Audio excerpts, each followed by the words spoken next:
نستعينه ونستغفره ونؤمن به ونتوكل عليه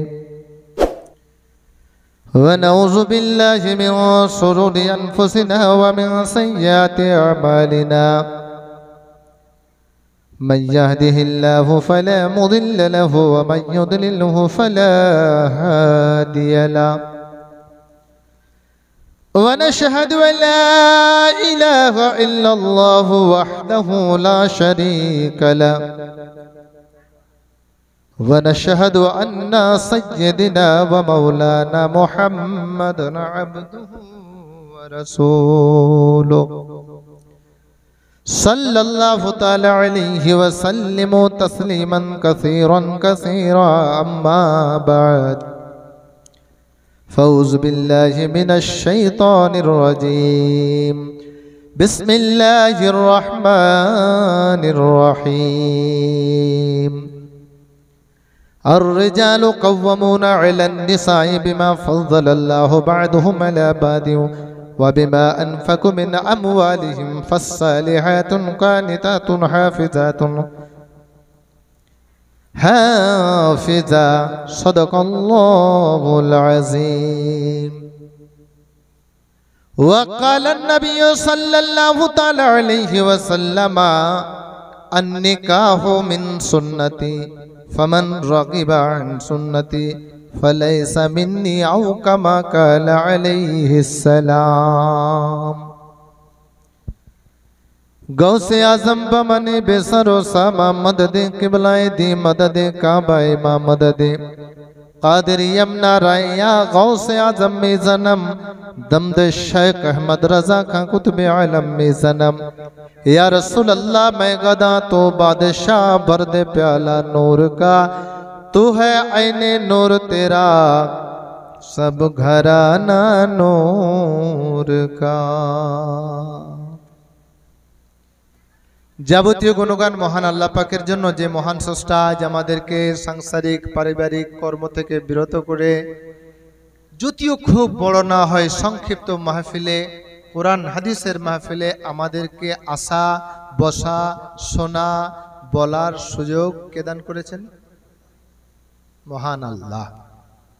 তাই আমাদেরও কর্তব্য আছে যে আমরা মহান আল্লাহকে রাজি করব এমন এক শব্দের দ্বারা যে শব্দটা শুনলে আমার মহান আল্লাহ সন্তুষ্ট হয়। আমার সাথে সাথে পড়ুন আলহামদুলিল্লাহ। অসংখ্য দরুদ ও সালাম বর্ষিত হোক মা আমিনার লাল মুরুর দুলাল জনাবে মুহাম্মদুর রাসূলুল্লাহ সাল্লাল্লাহু আলাইহি ওয়াসাল্লামের প্রতি। আমরা সকলেই বলি আল্লাহুম্মা আমিন। জোরে বলুন আল্লাহুম্মা আমিন। আল্লাহুম্মা আমিন। ভাই সাহেব, আজ দীর্ঘ সময় বক্তব্য হবে না, আপনাদেরকে বিরক্ত করব না। তো আমি কোরআন শরীফ থেকে একটা আয়াত পড়েছি। কোরআন শরীফের কটা পারা জানেন তো? এই আমরা মুসলমানের ছেলে, যে যদি কোনো হিন্দু ছেলেরা জিজ্ঞাসা করে, এই তোদের কোরআনের কটা পারা বলতে পারবেন? তাড়াতাড়ি কটা? 30টা। বলে তোদের 30টা পারা। কোরআনের সূরা কটা আছে বলবে না? 114টা। কটা বলবেন? মুখস্থ করবেন। বলবে 114টা সূরা। এটা আয়াত কটা আছে বলবেন? 6666টা। কথাগুলো মনে থাকবে। তা আমি ওই 114টা সূরা থেকে একটা সূরা, সূরা নিসা। কি সূরা? সূরা নিসা। নিসা মানে মহিলা। আমার মা বোনেদেরকে বলছি, কান করে শুনবেন, আজ আপনাদের বক্তব্য হবে। একটা কথাই বলে না, সংসার সুখী হয় রমণীর গুণে। সংসার সুখী হয়, টাকাতে সুখী হয়, সম্পত্তিতে সুখী হবে। যে বাড়ির মহিলা ভালো থাকবে, সেই বাড়ি যদি 50 টাকা রোজগার করা হয়, সুখ স্বাচ্ছন্দ্যে জীবনযাপন করা হবে। বাড়িতে যদি মেয়ে ছেলে ভালো না হয়, আপনি লক্ষ টাকা রোজগার করবেন, সুখ শান্তি পাবেন না। তা আমি যে সূরাটা পড়েছি সূরা নিসা। কি নাম? সূরা নিসা। নিসা মানে মহিলা সূরা। আমার মহান আল্লাহ রাব্বুল আলামিন একটা মহিলা সূরা অবতীর্ণ করেছেন কোরআনে। ওই সূরাটাতে কি বলেছেন আমি সেই সূরা থেকে একটা আয়াত পড়েছি। আর রিজালু কাওয়ামুনা আলান নিসাই বিমা ফাদ্দালাল্লাহু বা'দুহুম আলা বা'দিন ওয়া বিমা আনফাকু মিন আমওয়ালিহিম ফাসসালিহাতুন কানিতাতুন হাফিজা লিল গায়বি বিমা হাফিজাল্লাহ। তো আল্লাহ কি বলতে চেয়েছেন মেয়েদেরকে আপনারা শুনবেন না? এ ভাই শুনবেন না? মহান আল্লাহ রাব্বুল আলামিন বললেন, আয়াতটা বহুত লম্বা চড়া, সময় লেগে যাবে, আমি তিনটে শব্দ বলে দিই।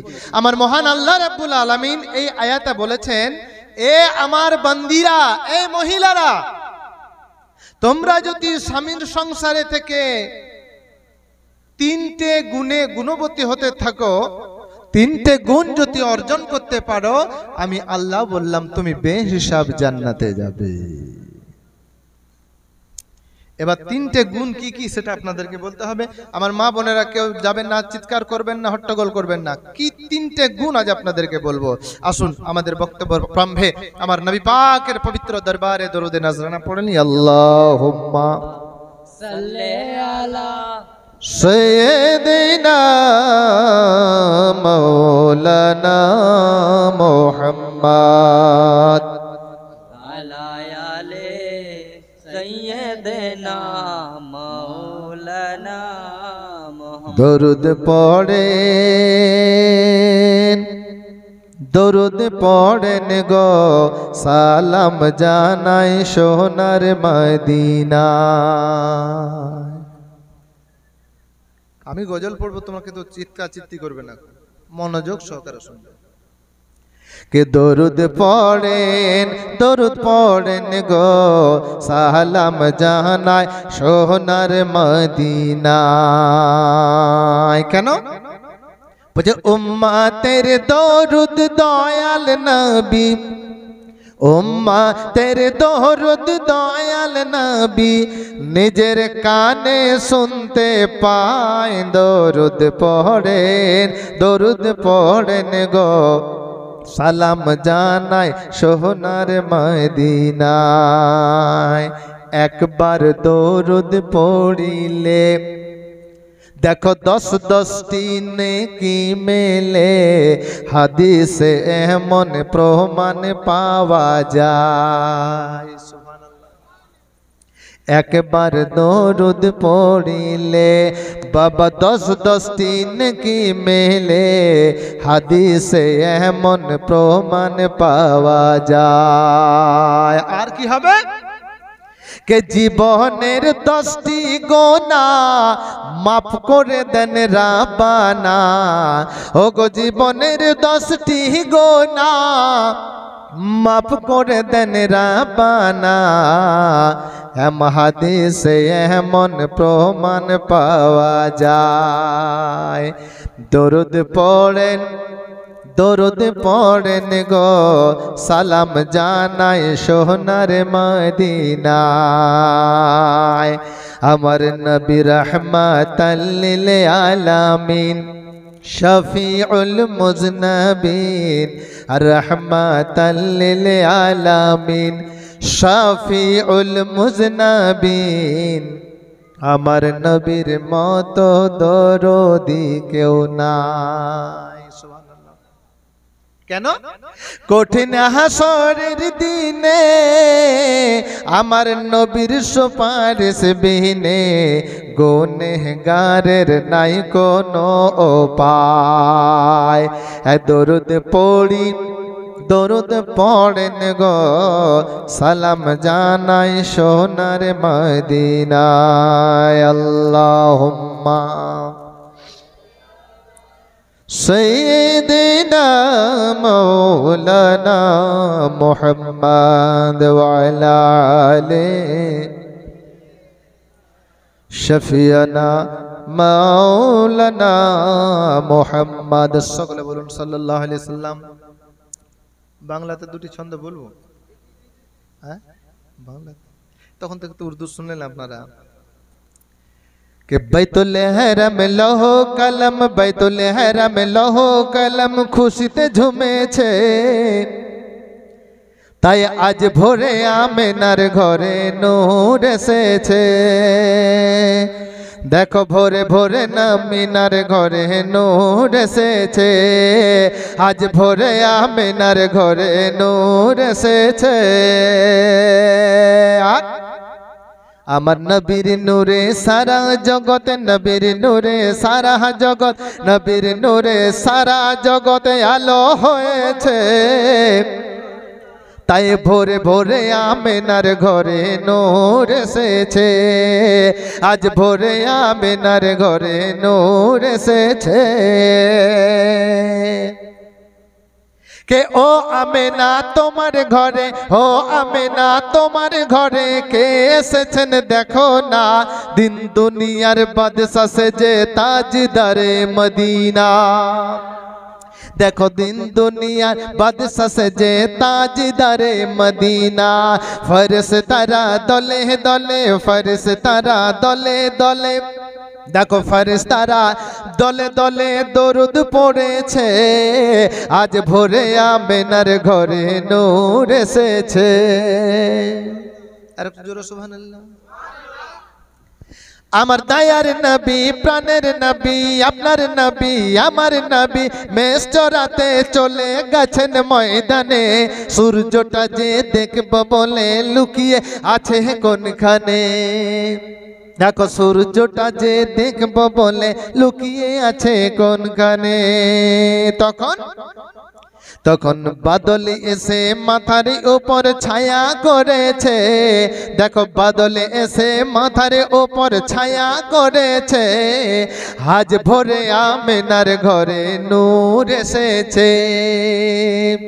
দেখো বাইতুল হারাম লৌহ কলম খুশিতে ঝুমেছে, দেখো আজ ভোরে আমেনার ঘরে নূর এসেছে। বিবাহ কোথা থেকে শুরু হলো? মহান আল্লাহ রাব্বুল আলামিন মানুষকে সন্তান দেন, সন্ততি দেন। ভাই ছেলে দেন, মেয়ে দেন, দেন না? আল্লাহ রাব্বুল আলামিন কাউকে খুশি হয়ে সন্তানের উপর সন্তানই দেন, বেটাই দিয়ে গেলেন, বেটাই দিয়ে গেলেন, কাউকে বিটি দিয়ে গেলেন, বিটি দিয়ে গেলেন। আবার আল্লাহ রাব্বুল আলামিন যাকে চান না তাকে বেটাও দেয় না, বিটিও দেয় না। এই মহান রব্বুল আলামিনের পাক দরবারে শুকরিয়া। আল্লাহ রাব্বুল আলামিন যাকে সন্তান দিয়েছে অধিক শুকরিয়া, সন্ততি দিয়েছেন অধিক শুকরিয়া, না দিয়েছেন তাতেও শুকরিয়া। ভাই সাহেব, আমার সমাজের মধ্যে আমাদের দেখতে পাওয়া যায় মানুষের বাড়িতে যখন বেটা হয়, বেটা এত আনন্দে আত্মহারা হয়ে যায়, এত আনন্দে আত্মহারা হয়ে যায়, বন্ধু বান্ধবদের মধ্যে ফিস্টি বিতরণ করে, পার্টি হয়। আবার একটা বেটা হলো, আবার একটা পার্টি দিল, আবার একটা বেটা হলো, আবার একটা পার্টি দিল। কিন্তু অধিকাংশ মানুষকে দেখেছি যখন বাড়িতে সর্বপ্রথম প্রথম কন্যা আসে, বিটি আসে, তার মুখটা বাংলার পাঁচের মতো হয়ে যায়।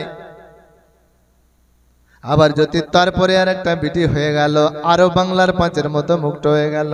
তিনটে বিটি হয়ে গেলে মনে করে আমার প্রতি কি অভিশাপ হয়ে গেল, কিন্তু খোদার কসম না। আমার মহান আল্লাহ রাব্বুল আলামিন, আমার মহান আল্লাহ রাব্বুল আলামিন যখন মানুষকে ভালোবাসে, নিজের বান্দাকে ভালোবাসে, একটা কন্যা দান করে। আরো যখন অতি ভালোবাসে আর একটা কন্যা দান করে, আবার যখন ভালোবাসে তৃতীয় কন্যা তাকে দান করে। বলুন সুবহানাল্লাহ। ভাই সকল, আমার নবী পাক সাল্লাল্লাহু আলাইহি সাল্লাম বলেছেন, হে আমার উম্মত, উম্মতিরা শুনে নাও, আমি নবী তোমাদেরকে কথা দিলাম, আমি নবী কথা দিলাম, তোমাদের বাড়িতে যদি একটা কন্যা আছে, দুটি কন্যা আছে, তিনটি কন্যা আছে, তাদেরকে লালন পালন করে বড় করেছো, মানুষ করে দিয়েছো, বড় করে দিয়েছো, ভালো পাত্র পাত্রী দেখে বিবাহ দিয়ে দিয়েছো। ওরে আমার উম্মত উম্মতিরা, আমি নবী তোমাদেরকে কথা দিলাম, নবী তোমাদেরকে কথা দিলাম, ওই ব্যক্তিটা জান্নাতে আমার সাথে বসবাস করবে। মানুন ইসলাম দরদি ভাই আমার দয়ার নবী তো জাহানের বাদশা সাল্লাল্লাহু আলাইহি সাল্লাম কন্যাদেরকে বেশি ভালোবাসতেন। ফাতেমার কথা আপনারা শুনেছেন। আমার দয়ার নবী তো জাহানের বাদশা সাল্লাল্লাহু আলাইহি সাল্লাম ফাতেমার ঘর গেলে আগে যদি ফাতেমাকে আমার নবী দেখে নিতেন, ফাতেমাকে সালাম জানাতেন। বলি সুবহানাল্লাহ। মেয়ে হচ্ছে রহমত। আমি এই শামসুদ্দিন মাওলানার কথাটা পরীক্ষা করে নেবেন। আপনার বাড়িতে যদি কন্যা আছে, আপনার বাড়িতে যদি মেয়ে আছে, দেখবেন আল্লাহর রহমত আপনার প্রতি বর্ষণ হচ্ছে। গায়েব থেকে রুজির ব্যবস্থা হবে, গায়েব থেকে রোজগারের ব্যবস্থা হবে। খোদার কসম করে বললাম, এটা পরীক্ষা করে দেখে নেবে। এবার বিবাহ কোথা থেকে শুরু হলো? বিবাহ শুরু হয়েছে আমাদের আতি পিতা হযরতে আদম আলাইহিস সালাম থেকে। কোথা থেকে? এ ভাই আপনারা বলতে পারবেন তো? কেউ জিজ্ঞাসা করুন, কোথা থেকে বিবাহ শুরু? কিভাবে? কিভাবে আমার কাছে শুনে নেন। আল্লাহ রাব্বুল আলামিন আদম নবী আলাইহিস সালামকে তৈরি করলেন। আদম নবীকে তৈরি করার পরে তার মধ্যে আত্মা দিলেন, রূহ দিলেন। রূহ দেওয়ার পর আমার আদম আলাইহিস সালামকে বললেন, ও আমার নবী, ও আমার আদম, তুমি আমার এই মহামায়া জান্নাতে বসবাস করো, জান্নাতে থাকো। জান্নাতে কোনো নাজ নিয়ামতের কমি নেই, তুমি জান্নাতে থাকো। হযরত আদম নবী আলাইহিস সালাম জান্নাতে থাকতে লাগলেন। জান্নাতে থাকতে থাকতে আমার মহান আল্লাহ, মহান স্রষ্টা আদম নবীকে মাঝে মাঝে জিজ্ঞাসা করতেন, আদম, আমার জান্নাতটা কেমন লাগছে বলো? আদম বলতেন, মহান আল্লাহ, কোটি কোটি বছর তোমার শুকরিয়া যদি আদা করি তাও কম হবে। ওগো মহান আল্লাহ, জান্নাতে বড় নাজ নিয়ামত আছে, বড় মহামায়া জান্নাত। এই আদম কোনো কমি নাই তো? আদম নবী বলে, ওগো আল্লাহ, কোনো কমি নাই, তোমার মহামায়া জান্নাত খুব আনন্দময় জান্নাত। আবার মহান আল্লাহ জিজ্ঞাসা করে, কোনো অসুবিধা নাই আদম? আদম নবী জিজ্ঞাসা করে, ওগো আল্লাহ, অসুবিধা বলে কিছুই নেই, তবে একটা কথা, এই এত বড় মহামায়া জান্নাতের মধ্যে আমি একা ঘোরাফেরা করি, কাউরে কাছে আমি কোনো খবর সংবাদ পাই না, কাউরে কাছে আমি কথা বলতে পারি না, ভালো মন্দ আলাপ আলোচনা করতে পারি না, আমি একটু টাইম কাটাতে পারি না। যদি আমার কোনো বন্ধু বান্ধব হতো, একসাথে বসে গল্প করতাম। আমার আল্লাহ বলে, ও আমার আদম, এটাও আমি তোমার পূর্ণ করে দেব। আমার মহান স্রষ্টা হুকুম দিলেন জিবরিল আমিনকে, ও জিবরিল আমিন, যাও জান্নাতে গিয়ে আদমের ঘুম পাড়িয়ে দাও। আদম নবী আলাইহিস সালামকে ঘুম পাড়িয়ে দেওয়া হলো। আদম নবী ঘুমিয়ে গেলেন। আর আদম নবী ঘুমিয়ে যাওয়ার পর আমার মহান আল্লাহর অর্ডার হলো, আমার জিবরিল আমিন, আমার আদমের যে বাম দিকে পাঁজর আছে, ডান দিকে পাঁজর আছে, এই পাঁজরের বাম দিকের পাঁজরের একটা হাড়কে ভেঙে নাও, হাড়কে বার করে নাও। জিবরিল আমিন আলাইহিস সালাম আল্লাহর দেওয়া ক্ষমতাতে ওই একটা সোজা হাড় বের করে নিলেন। কি হাড়? তা আমি সোজা বললাম তো তোমরাও সোজা বলছো। যদি এই পাঁজরের হাড়গুলো সোজা হতো তো এখনকার মেয়ে ছেলেগুলো সোজাই হতো, এত কেলেঙ্কারি হতো না। স্বামী স্ত্রীতে ঝগড়া, শ্বশুর শাশুড়িকে নিয়ে ঝগড়া, ননদ ভাজকে নিয়ে ঝগড়া, একা থাকবো, ভেনু খাবো, এই ঝগড়া যদি এই পাঁজরের হাড়গুলো একটু সোজা থাকতো, এই ঝগড়া হতো। বাবা, এই পাঁজর বেঁকা হাড় থেকে আদম নবী আলাইহিস সালামকে জিবরিল আমিন একটা হাড় তৈরি বের করলেন। আল্লাহকে বলেন, আল্লাহ গো, তোমার অর্ডার অনুসারে আমি একটা হাড় বের করে নিয়েছি, এবার কি করব? আমার মহান আল্লাহ বলেন, ও আমার জিবরিল আমিন, ওই হাড়টা থেকে, ওই হাড়টা থেকে একটা সুন্দর রমণী তৈরি করো, নারী তৈরি করো। একটা সুন্দর রমণী তৈরি করা হলো, অপূর্ব সুন্দর রমণী তৈরি করা হলো। এবার বলেন, আমার আদমের ঘুম পাটা ভাঙিয়ে দাও। আদম নবীর ঘুম ভাঙিয়ে দেওয়া হলো। চোখ কচালতে কচালতে যখন দেখলেন যে একটা মহিলা দাঁড়িয়ে আছে, আল্লাহ শুকরিয়া আদায় করে বললেন, গো আল্লাহ, এই মহিলাটাকে আমার জন্য তৈরি করেছো। আমার আল্লাহ বলে, হে আদম, তোমার জন্য তৈরি করলাম, তুমি তার সাথে গল্প গুজব করবে। আদম নবী বলে, তবে আমি গল্প করি। আমার আল্লাহ বলে, না, এখন চলবে না। কখন চলবে?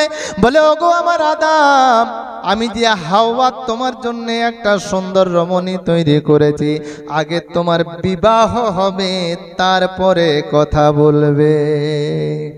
আচ্ছা, এবারে জয়জনী আছে, আপনারা ইমানদারি করে বলুন, আমরা এই কথাটার পরে আমল করি? এখন মেয়ে দেখতে যায় না, আর ফোনে সব কথাবার্তা হয়ে গেছে। এখন দিন তারিখ হয় না, কেবল হ্যাঁ আচ্ছা ওর মেয়েটাকে আমি বউ করবো, হ্যাঁ হ্যাঁ তোমার ছেলেকে আমি জামাই করবো, এতটুকু হওয়ার পরে পরে দুটো মোবাইল দুদিকে চলে যাচ্ছে। ছেলেটা বলছে, আমি যেন আর ভালো লাগছে না। তা কি করবে? তো মা বাবাকে বলো। বলছে না, আমি মা বাবা ঘরে আমি যে মা বাবাকে যে এমন অশান্তি করে দিচ্ছে, মা বাপটাও বুঝতে পেরেছে যে কারণটা কি, কোথা থেকে। ও যে ফাগুন মাসে হতো তো বলছে জ্যৈষ্ঠ মাসেই করে দেয়। ছাড়, আমার মহান আল্লাহর ওয়ার্ডার, যতক্ষণ পর্যন্ত এজাব কবুল না হবে ওর সাথে দেখা করা যেরকম না জায়েজ আছে, কথা বলাও সেরকম না জায়েজ আছে। মাননীয় ইসলাম দরদি ভাই, আমার মহান আল্লাহ রাব্বুল আলামিন বললেন, ও আমার আদম হাওয়ার সঙ্গে বিবাহ হবে, তারপরে তুমি কথা বলবে। আল্লাহ নবী আদম আলাইহিস সালাম বললেন, আল্লাহ বিবাহ কিভাবে হবে? আমার মহান আল্লাহ জিবরিল আমিনকে বলেন, ও আমার জিবরিল আমিন, যাও জান্নাতের ফেরেশতাদের বলে দাও আমার আদমকে জামাই সাজিয়ে দেবে, জান্নাতি কাপড় দিয়ে, জান্নাতি লিবাস দিয়ে, জান্নাতি খুশবু দিয়ে আমার আদমকে জামাই সাজাবে। জামাই ফেরেশতারা লেগে গেলেন আদম নবীকে সুন্দর কাপড়, জান্নাতি কাপড়, জান্নাতি সমস্ত দিয়ে সুন্দর জামাই সাজিয়ে দিলেন। আর জিবরিল আমিনকে বলেন, জান্নাতের হুরেদেরকে বলে দাও আমার হাওয়াকে যেন সুন্দরভাবে বউ সাজিয়ে দেয়। জান্নাতি লেবাস দিয়ে, জান্নাতি অলংকার দিয়ে হাওয়াকে খুব সুন্দর বউ সাজিয়ে দেওয়া হলো। আদম নবী বললেন, ওগো আল্লাহ, এবার তো আমার হাওয়া বিবাহ হয়ে গেছে। বলে না, এখনো বিবাহ হয়নি, বিবাহ পড়াতে হবে। এবার বিবাহ পড়াতে হলো। বিবাহ পড়ান, আপনারাও তো বিবাহ পড়িয়েছেন, জিয়াউল ভাই রয়েছে, বহুতগুলো বিবাহ পড়িয়েছেন, পড়ান না? আচ্ছা, জিয়াউল ভাই বিয়ে পড়ায়, আপনারা কেউ দেখেছেন? আচ্ছা, এই যে খুতবাটা পড়াই, মেয়েটার কাছে না ছেলেটার কাছে? হ্যাঁ, আচ্ছা, মেয়েটা কি দোষ করলে? উচিত না, যেমন পড়ালে ওর কাছে পড়ানো দরকার। কিন্তু বাবা পড়াতে হবে এর কেন না, এই যে একটা বোঝ, এই যে একটা গাড়ির একটা মাল বোঝাই গাড়ি, যতদিন বেঁচে থাকবে ওকেই টেনে নিয়ে যেতে হবে। মা বাপ যদি একটু, মেয়েটা যদি একটু খারাপ, মানে খুব দুঃস্থ টাইপের হয়, তো বিয়ে দেওয়ার পরে দেখবেন তার বাপ এত ঘুমাবে, বলে আল্লাহ আমার জ্বালা যন্ত্রণা গেল। কিন্তু গুণের মেয়ে হলে পরে কাঁদবে মা বাপ, কিন্তু বদমাইশ হতে বলবে যা হোক কোন রকম জিয়াউল ভের কাঁদে ফেলে আল্লাহ সেই সালামত রেখো। বলে শোন, এই তাড়াতাড়ি ঘর আসবি না, জামাইয়ের ঘর করবি, জামাইয়ের ঘরে থাকবি, বছর একবার করে আসবি, তাও আসবে। তাও বাপটা বললে, হ্যাঁ গো, কখন ঘর যাবে, তিনি ঘরেই দিয়েছে না যে। হ্যাঁ ভাই সকল আমার, আদম আলাইহিস সালাম বলেন, ওগো মহান আল্লাহ বিবাহ, বলে জিবরিল আমিন যাও বিবাহ পড়িয়ে দাও। এই যা আবার কবুল হয়ে গেল, বিবাহ হয়ে গেল। আরে বিবাহ হয়ে যাওয়ার পরে এবার আদম নবী হলে, ওগো আল্লাহ, এবার কি আমি হাওয়ার সাথে কথা বলতে পারি? বিরক্ত হচ্ছে না তো? এবার কি আমি হাওয়ার সঙ্গে কথা বলতে পারি? আমার বউ হয়ে গেছে, আমার বিবাহ হয়ে গেছে, এবার কি আমি কি কথা বলতে পারি? আমার মহান আল্লাহ বললেন চলবে না। বিবাহ হয়ে যাওয়ার পরে আমার আল্লাহ বলছে চলবে না আদম, চলবে না, এখনো পর্যন্ত নয়। বলে কি করতে হবে? বলে এ আমার আদম, তুমি যে হাওয়াকে বিয়ে করেছো তার দেন মোহরটা আগে আদায় করতে হবে, তারপরে তুমি কথা বলবে। কিন্তু আমার পশ্চিম বাংলাতে একদম আলাদা। দেন মোহর কাকে দিতে বলেছে আল্লাহ? কাকে বলেছে? ছেলেটাকে বলেছে মেয়েটাকে দাও। কিন্তু আমাদের এটা হয়, যেদিন বিবাহ কথাবার্তা হয়ে গেল সেই দিন বলে খাতা কলম নিয়ে বসো। আচ্ছা, বিয়ে ছেলেটাকে কিছু পাত্র পুরস্কার, কত স্টাইলের কথা, পাত্র পুরস্কার। তা পাত্র পুরস্কার যদি বলে 501 টাকা দিয়ে খুশি হবে। এখন তো বলছি আবার নেতা টেতা নাই তো এখানে, নেতাগুলোকে হায়ার করে নিয়ে যেছে, বলছে যা বলা তুই বলবি, আমাদের বলা চলবে না। আর জামাতি ভাইদের এখন এত স্টাইল আছে, জামাতি ভাই আছেন, ওদের আমির সাহেবরা যাবে না বিয়েতে, মানে কথাবার্তাতে যাবে বিয়ের দিনে, বলছে কথাবার্তার দিনে আমি হাজি সাহেব মানুষ গেলে অসুবিধা আছে, ওই জামাইগুলোকে পাঠাও, নেতাকে পাঠাবো তো থাকবেই, ওই সব বলে দেবে। নেতাটা বলছে বলেন না, আমি তো আরো বিয়ে দিয়ে যাচ্ছি লসমদিতে, গাড়ির আবার কথা বলতে হয়, বিশ্বাস করুন, বুঝে গাড়ির আবার কথা বলতে হয়। ওটা তো আপনাই দেবো, ওর বিটি আসবে যাবে, ওর বিটি আসবে যাবে, ওর বেটা গাড়ি চালাতে জানে না, তারপরে আরেকটা কি সচরাচর কথা বলছে অল ফার্নিচার, বলছে ফার্নিচারের কোনো কথা না, ও ফার্নিচার খাট তো ওর বিটি শোবে, ফ্রিজের পানি তো ওর বিটি খাবে। এই জন্যই গন্ডগোল হয়। দেখবেন অধিকাংশ মানুষ বিয়ের পরে ছেলের বাবা মৌলানা সাহেবের কাছে আসে, জল ভাই আছে নাকি, হুজুর আমার ছেলেটা এত ভালো ছিল, এত ভালো ছিল, এই বিয়ে দিলাম, আরে ছেলেটা আমার কথা শুনছে না, আমার কথা মানছে না, আমাকে পয়সা দিচ্ছে না, খোরাকি দিচ্ছে না। কারণটা কি জানেন? অল্প লেট হবে, একটা মারাত্মক কথা বলবো আপনাদেরকে। ভাই সাহেব আমার এই ডাঙ্গালপাড়ায় দুটি মেয়ের বিয়ে হবে, দুটি মেয়ের বিয়ে, আমি উদাহরণ দিচ্ছি। একটা মেয়ের বিয়ে হবে, মেয়েটা খুব গরিব, অসহায়, খুব গরিব। আর একটা মেয়ে হলো পয়সাওয়ালা ঘরের মেয়ে। ওই পয়সাওয়ালার ঘরের মেয়ে আর এই গরিব ঘরের মেয়ে, দুইজনের বিয়ে হবে। এই গরিব ঘরের মেয়েটা অসহায় মানুষ, সাহায্য সহযোগিতা করে বিয়ে দিল। ছেলেটা টোটো চালাই, আর ছেলেটা টোটো চালিয়ে যেটুকু রোজগার করে ইনকাম করে, বুঝতে পারলেন কত হালালি রোজগার হবে। এই টোটোওয়ালা ছেলেটা একটা বিয়ের কাপড় নিয়েছে, একটা সালোয়ার জাম্পার নিয়েছে, একটা হলুদ মাখা কাপড় নিয়েছে, আর দুটি রিং করেছে কানে, মেহনত পরিশ্রম করে। এবার মেহনত পরিশ্রম করেন পরে ওই বিয়ে হয়েছে মাত্র 12 থেকে 15 জন। একটা বুলোরোতে কটা লোক আটে? 10-12 জন। 10-12 জন লোককে নিয়ে যে বিবাহ করতে এসেছে, তার আগে বলে দিয়েছে তার শ্বশুর মশাইকে, আপনি অত বাড়াবাড়ি করবেন না, আপনার যে রকম ক্ষমতা হবে সেই রান্না করবেন, আমার আত্মীয় খেয়ে পরে আমরা বউ নিয়ে চলে আসব। এইবার মহান আল্লাহ রাব্বুল আলামিনের ওই বান্দাদের টিফিন করা হয়ে গেল। টিফিন করানোর পরে বিবাহ পড়াবে, বিবাহ পড়ানো হয়ে গেল। বিবাহ পড়িয়ে নেওয়ার পরে ছেলেটা বললে, আমি আমার স্ত্রীর সঙ্গে একটা কথা বলবো। বলে এসো, চলে এসো।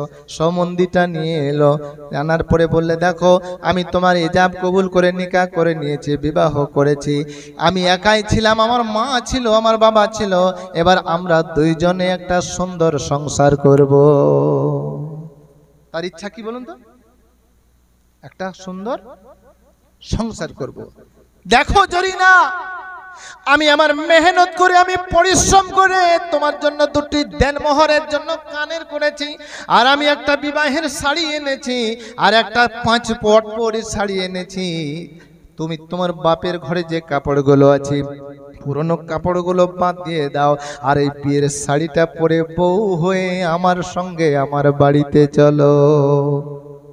ও জরিনা, তুমি আজ তোমার এই বাড়িতে আমার সাথে ওয়াদা করো, আমি মেহনত করে পরিশ্রম করে যেটুকু রোজগার করব, আমি যদি মার আনতে পারি তোমাকে মার খাওয়াবো, আমিও মার খাওয়াবো। আমি যদি পোলাও বিরিয়ানি খাই, তোমাকে পোলাও বিরিয়ানি খাওয়াবো। বলো আমার সাথে সংসার করতে পারবে কি না? বলুন। ওই মেয়েটা নিজের স্বামীকে আর নিজের শ্বশুরকে আর নিজের শাশুড়িকে ছেড়ে খাবার খেতে পারবে? বলেন পারবে? মায়ের ঘরে যে পরে মনে পড়বে না যে স্বামীটা আমাকে বিনা পয়সাতে আমাকে বউ করে নিয়ে এসছে, আমার স্বামী একাই থাকবে, আমি মায়ের ঘরে থাকবো, থাকতে পারবে? 1 নম্বর হলো। আর 2 নম্বর, একটা পয়সাওয়ালা ঘরের মেয়ে ছেলের বিয়ে হচ্ছে, বাবা লসমোদেতে এসে বলল, শোনো আমার ছেলেটার একটা মেডিকেল আছে, ওষুধের দোকান আছে, আমার দুবরাজপুরে 3-4 বিঘে জমি আছে, বিচলে এখন কয়েক কোটি টাকার মালিক।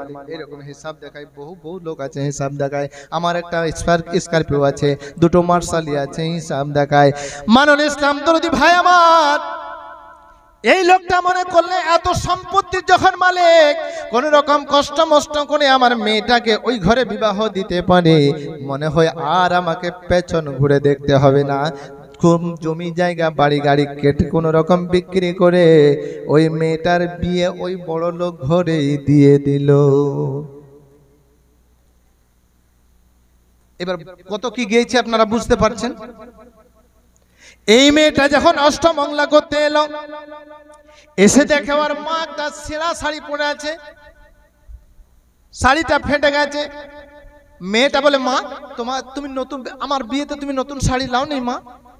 বলে, না মা লিনি রে, শাড়ি আছে, বাহানা করে দেন। বাপকে দেখলো একটা পুরনো লুঙ্গি পরে আছে,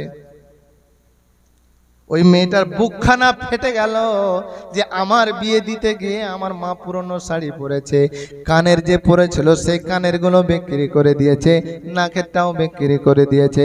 আমার বাপ এত পয়সাওয়ালা হয়ে আমার বিবাহের জন্য আর 10 লাখ টাকা ক্যাশ, গাড়ি, 4 চাকা গাড়ি আর আপনার অল ফার্নিচার এইসব দিতে দিতে, সোনা দিতে দিতে আমার বাবা সব কিছু নিঃস্ব হয়ে গেছে। আর আমার শ্বশুর সকালে একটা লুঙ্গি চেঞ্জ করে, সন্ধ্যাবেলায় একটা লুঙ্গি চেঞ্জ করে, আর খালি পান চিবিয়ে চিবিয়ে ঘোড়া ফিরে আর খায়। আমার শাশুড়ি পা দুলিয়ে দুলিয়ে বেড থেকে নামে না। আমি ঘরকে যাই, তারপরে ওর হিসাব করব। ইয়েছে নিজের মা বাপ ভাই বোনকে দেখে গেল অসহায়, শ্বশুর ঘরে দেখে শ্বশুর পান চিবেছে, খাবার তৈরি করলো, খাবার তৈরি করার পরে ওই ভাত, ওতেই ডাল, ওতেই তরকারি দিয়ে সালাদ করে ঠিলে দিল, সরসর সরসর করে দিয়ে শ্বশুরের কাছে, যাই বৌমা কি হলো, যাই বুড়ো খাবি তো খা। বান্দরামি গুরু করেছে। আর যদি বেশি বাড়াবাড়ি করবে, এমন মহিলা সমিতিতে এমন একটা নোটিশ করব, সবগুলাকে বুড়ো বয়সে জেল কাটাবো।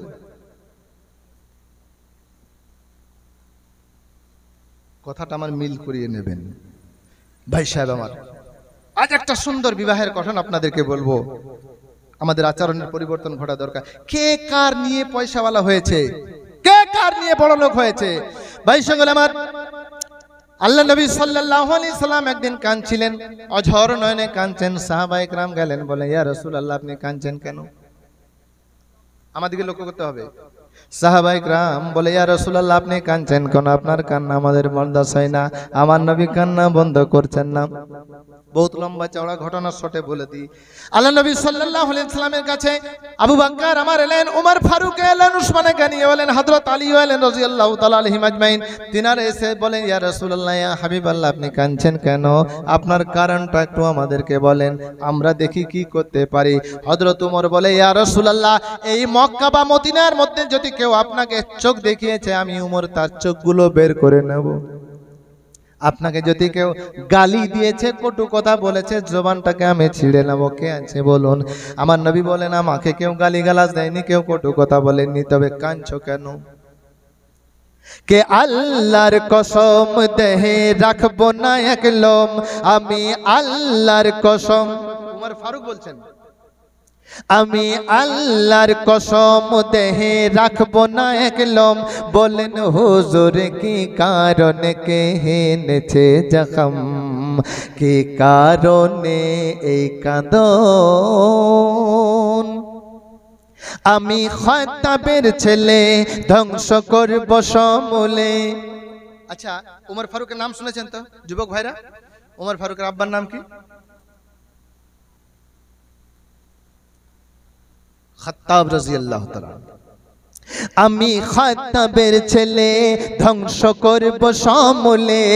কেউ যদি কোনো কটু কথা আপনারে বলে, বলেন হুজুর তাহার নাম, বলেন হুজুর তাহার নাম। আল্লাহর কসম দেহে রাখবো না এক লোম। হযরত আবু বকর সিদ্দিক কোথায় থেকে ছিলেন এসে বলেন কে আবু বকর বলে আর সইছে না,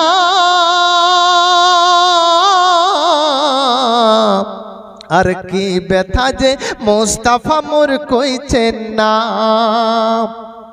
পেরেশান হয়ে উসমান বলে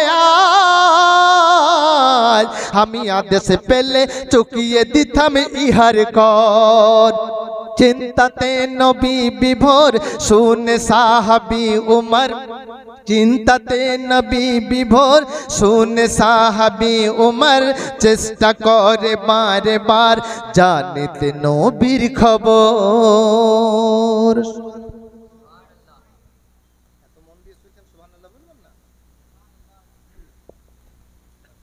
জানিতে নবীর খবর, বলে ও নবী দো জাহান, ও নবী দো জাহান, এই প্রাণ হবে কুরবান। আর আমাদের ইমামকে বলছি আল্লাহ ই কত ওখানে যান যে আমাদের অন্তরে পাইছেন। ওগো নবী তো জাহান, এই প্রাণ হবে কোরবান, আমার শূন্য জীবন ধন্য হলো চুমে যার কদম, তার চোখে বার প্লাবন, আমি আল্লাহর কসম।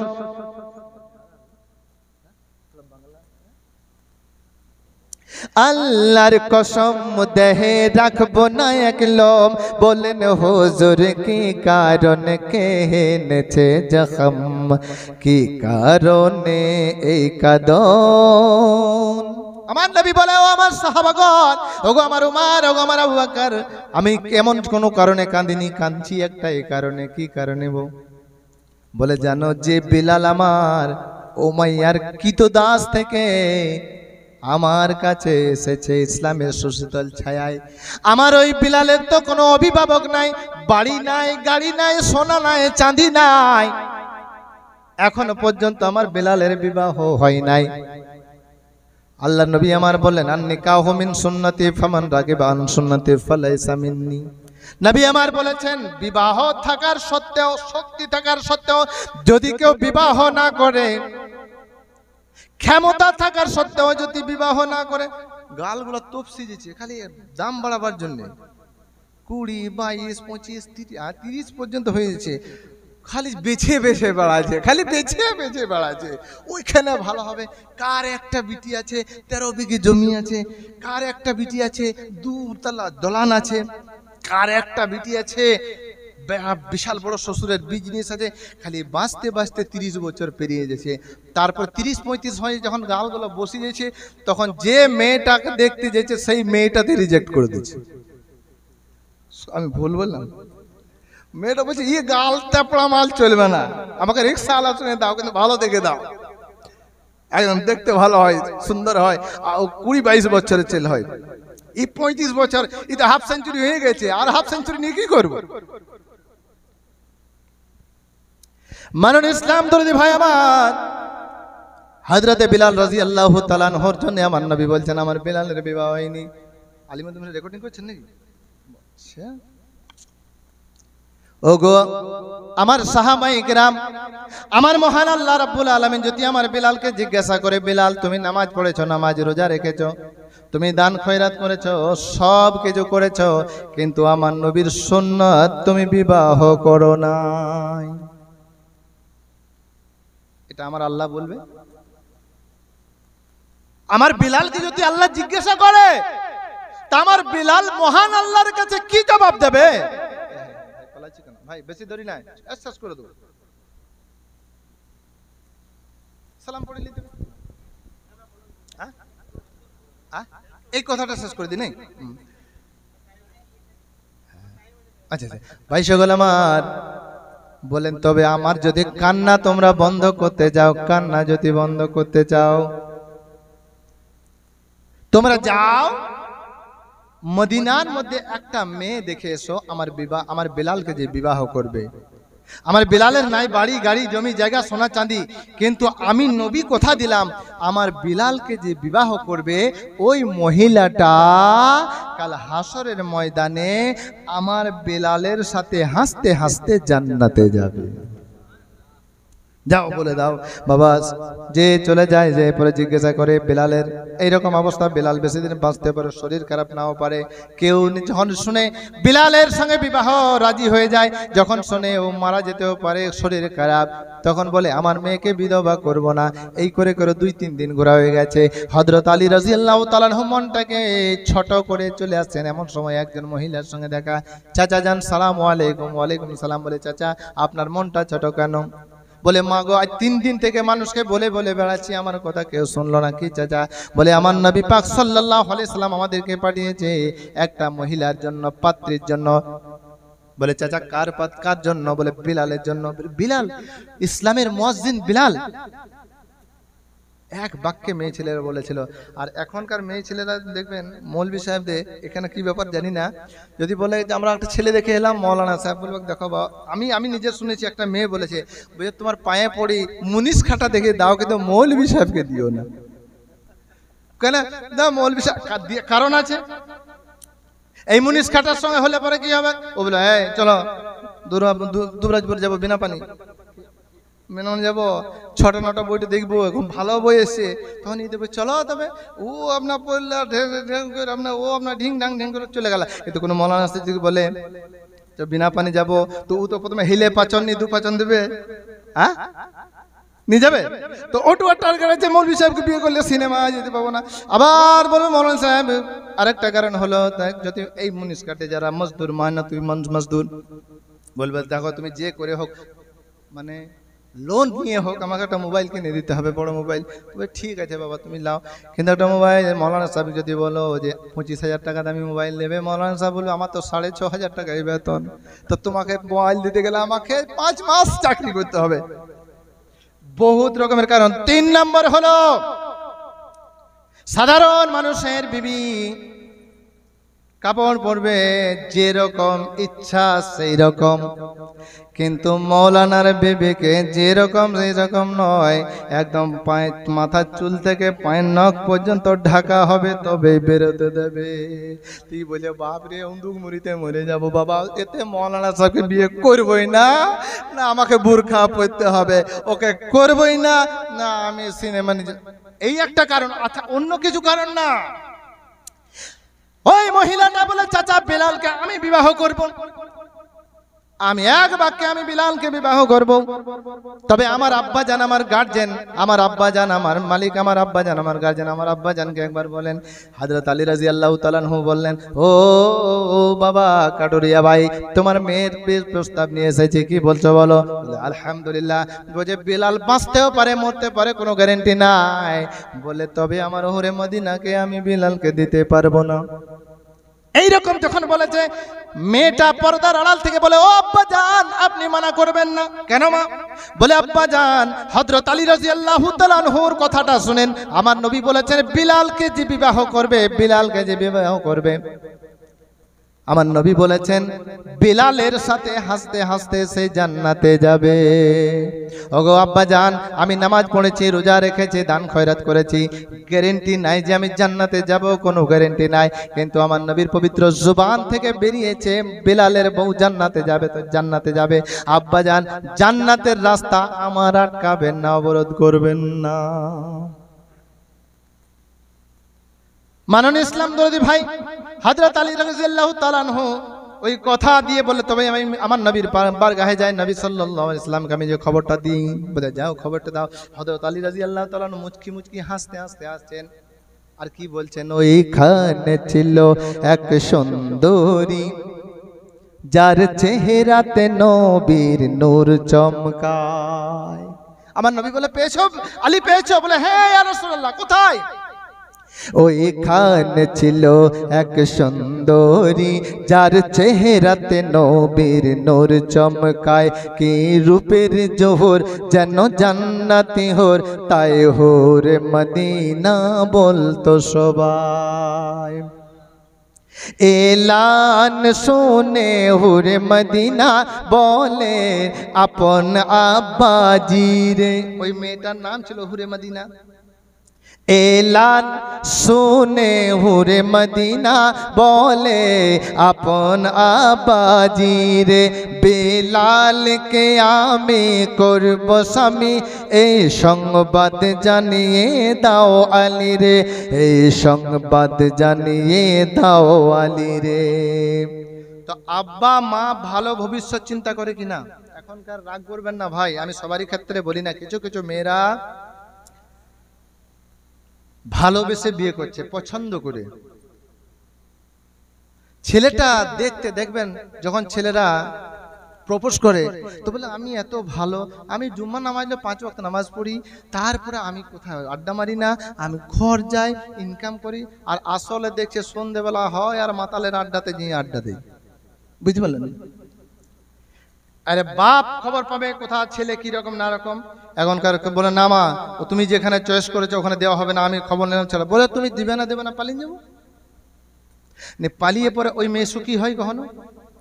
বলেন আমাকে বলবেন। আমি তো অধিকাংশ দেখেছি যারা নিজের মা বাপকে অ্যাভয়েড করে, মা বাপকে কষ্ট দিয়ে যে ছেলে হোক বা মেয়ে হোক বিবাহ করে, ওই বিবাহ কিছুদিনের জন্য চির শান্তি চির সুখ ওই মেয়ে ছেলে কোনোদিন পাবে না।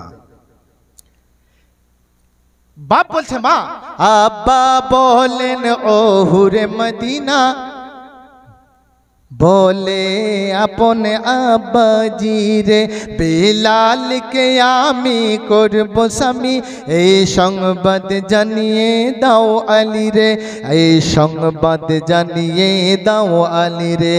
আব্বা বলে ও হুরে মদিনা, দুদিনের সুখ কি হবে জীবনে, জবাবে বলেন ও হুরে মদিনা, বলতে পারবো হাসরের ময়দানে, বলতে পারবো হাসরের ময়দানে। কি? যার মাথা হবে সবার চেয়ে। একটা মশলা বলে দিই, যারা নিঃশর্তে বিনা পয়সাতে যারা মসজিদে আজান দেয়, কাল হাসরের ময়দানে যত ময়দানবাসী থাকবে ওই মুয়াজ্জিনদের মাথাগুলো উঁচু থাকবে। যার মাথা হবে সবার উঁচে, ওই বিলাল আমার স্বামী হয়। যত জান্নাতি নারী দেখে সারি সারি, আমায় দেখবে বিলালের ওসিলায়। বহুত লম্বা চওড়া আছে বলতে গেলে, আর আজকে বলে দিলে তো আপনারা অন্যদিন ডাকবেন না। বিয়েটা হলো কিভাবে হলো, কি করে হলো, কিভাবে হলো, 1.5-2 ঘন্টা সময় লাগবে ইনশাআল্লাহুল আজিজ। অন্য সময় বলবো। বহুত আর মিলাদ তখন হয়তো জলসার টাইম হয়ে গেল। বাস দুটি বাংলা ছন্দ পড়ে যে বোনটির বিয়ে, আল্লাহর কাছে তার জন্য দোয়া করব, তার সংসার যেন সুখের হয়ে ওঠে। বলুন আল্লাহুম্মা আমিন। কে বলো গো মা আমিনা, করিলে কোন সাধনা, কলেতে কেমনে পেলে দো জাহানের খাজানা। আমি উর্দু গজল বলতে জানি, কিন্তু তখন থেকে আপনারা উর্দু শুনছিলেন, আর আমাদের একটু বাংলাটা পছন্দ করো না। বলো গো মা আমিনা, করিলে কোন সাধনা, কলেতে কেমনে পেলে দো জাহানের খাজানা। তাওরাতের জবুরেতে শুনেছিলাম আগেতে, তাওরাতের জবুরেতে শুনেছিলাম আগেতে, এ নূরের ওয়াসিলাতে হলো সারা কায়না। বলো গো মা আমিনা, করিলে কোন সাধনা, কলেতে কেমনে পেলে দো জাহানের খাজানা। আমার নবীর একটা চুলের বর্ণনা করে শেষ শুনি। কোকরানো এই রেশমে চুলের ঝলকানি,